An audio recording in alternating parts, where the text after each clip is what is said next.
नमस्कार दोस्तों, आज हम क्लास 8 का प्रैक्टिस सेट पॉइंट 4.1 सॉल्व करने वाले हैं। इधर क्वेश्चन है in triangle L M N dash dash is an altitude and dash dash is a median. हमें पहले इसके लिए अल्टीट्यूड और मीडियन किसे बोलते हैं ये फाइंड आउट करना चाहिए। जो लाइन वर्टेक्स से और सामने वाले साइड को परपेंडिकुलर रहती है उसे अल्टीट्यूड कहते हैं, और जो लाइन वर्टेक्स से सामने वाले साइड के मिड पॉइंट को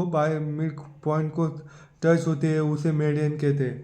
तो इधर ट्रायंगल एल एम एन में L x segment L x ये अल्टीट्यूड है, और एंड सेगमेंट एल वाई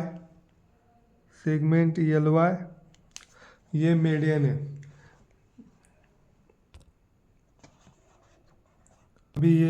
अभी दूसरा example, draw an acute angle triangle, draw all of its altitudes and name the point of concurrence.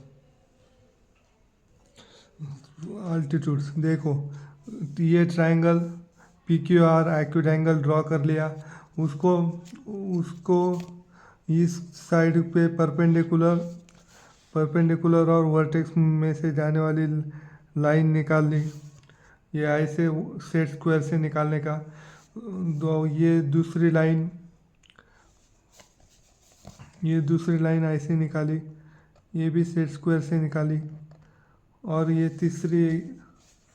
तीसरी line भी set square से निकाली, और ये तीनों पॉइंट का जो कॉन्करेंस होता है उसे वो कहा। इस तरह हमने एक्यूट एंगल ट्रायंगल और ऑल ऑफ इट्स अल्टीट्यूड्स निकाले हैं। अभी draw an obtuse triangle S T V, draw its medians and show the centroid. अभी यहाँ पे हमने ऑब्ट्यूज एंगल ट्रायंगल ड्रॉ किया है। अभी हमें मेडियंस निकालने, मेडियंस मतलब इन लाइन के मिड पॉइंट से और इस वर्टेक्स से लाइन निकालनी है। हमें इस लाइन साइड का मिड पॉइंट पता नहीं है, तो हम एंगल बाइसेक्टर से साइड बाइसेक्टर से उस हर एक का मिड पॉइंट निकाल लेंगे। जैसे टी वी का मिड पॉइंट ये, एस वी का मिड पॉइंट ये, और एस टी का मिड पॉइंट ये। अभी मिड पॉइंट मिलने के बाद उनको ज्वाइन कर देने का है, और ज्वाइन करने के बाद जो जो उसका सेंट्रॉइड मिलेगा उसे जी बोल के डिनोट कर देने का अच्छे से। Draw an obtuse angle triangle L M N, draw its altitudes and denote the orthocentre by O. अभी ये obtuse angle triangle L M N है, इस पे हमें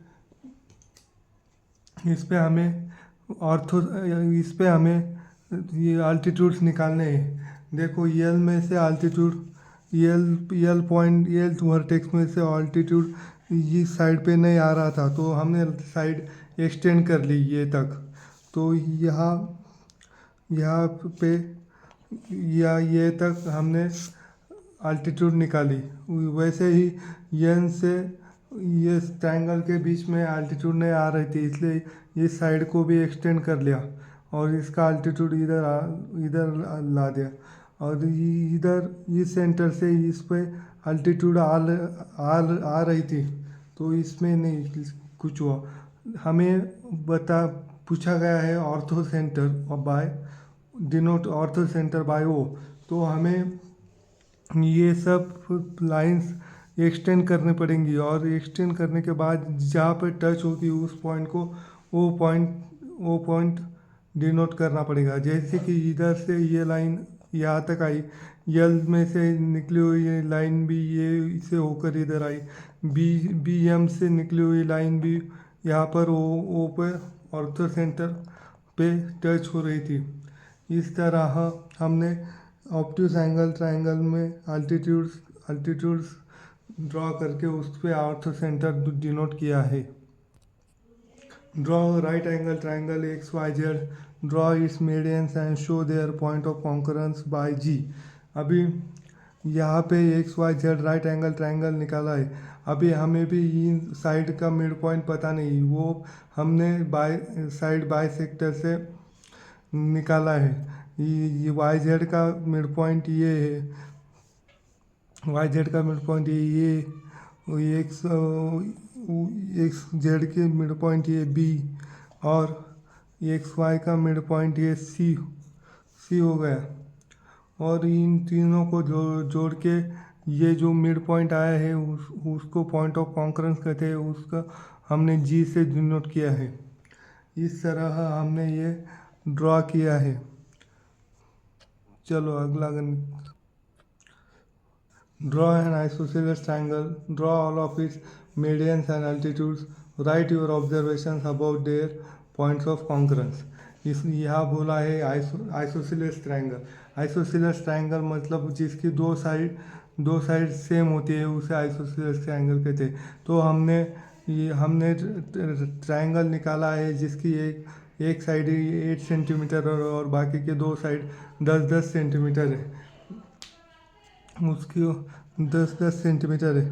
और हमको पूछा गया है right your observations about their point of concurrence. Point of concurrence के पे हमें ऑब्जर्वेशन देना है। तो ये देखो,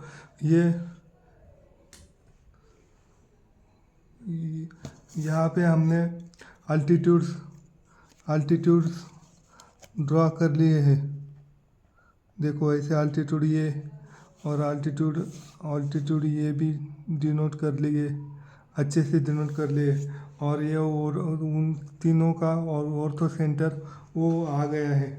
वैसे ही हमने क्या किया है, 10 सेंटीमीटर और 10 सेंटीमीटर है, इसका मीडियन 5-5 सेंटीमीटर पर मिड पॉइंट लेके वहाँ से हमने मीडियन निकाली है।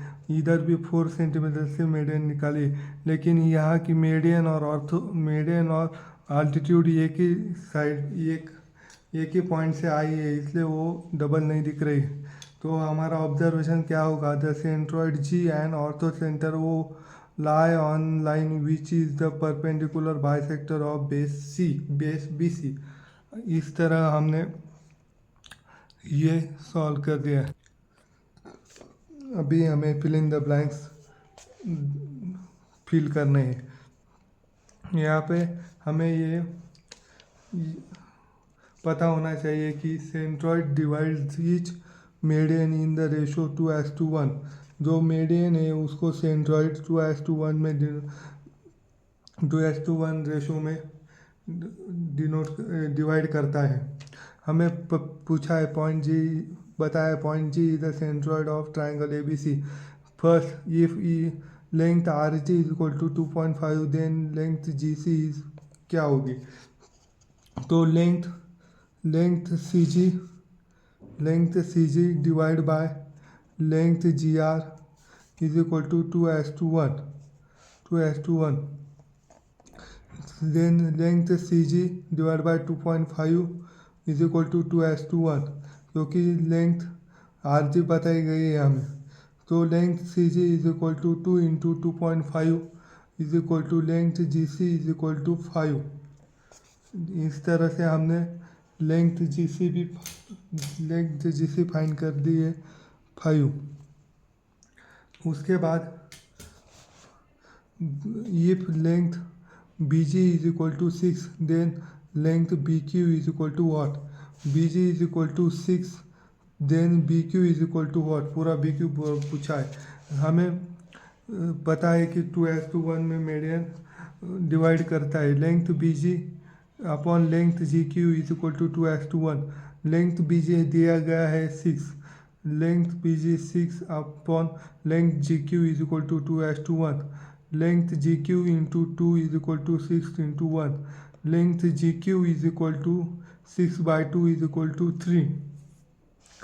Then length B Q is equal to length of B G plus length of ji Q is equal to B G plus G Q is equal to 6 + 3 is equal to 9। B Q का answer आया है 9। Similarly हमें अगला ये पूछा गया है length A G and length G P, और दिया गया है लेंथ ए पी दिया गया है पूरा लेंथ ए पी दिया गया है 6। तो let length A G upon G P is equal to 2:1। हमें centroid divides length A G and G P into 2:1। Length A G is equal to length G P into 2 बराबर let G P is equal to x and A G is equal to 2x। क्योंकि ए जी इधर बड़ी दिख रही है इसलिए A G is equal to 2x लिखा। Length A G plus length G P is equal to length A P. 2x plus x is equal to 6। 3x is equal to 6। x is equal to 6/3। x is equal to 2। तो length G P is equal to 2 आया और length A G is equal to 2 into 2 4 आया। इस तरह हमें length A जी और G P भी पता चल गई। तो आपको हमारा ये प्रैक्टिस सेट कैसा लगा? अच्छा लगा हो तो लाइक करें, शेयर करें और सब्सक्राइब करें। चलो बाय बाय, गुड नाइट।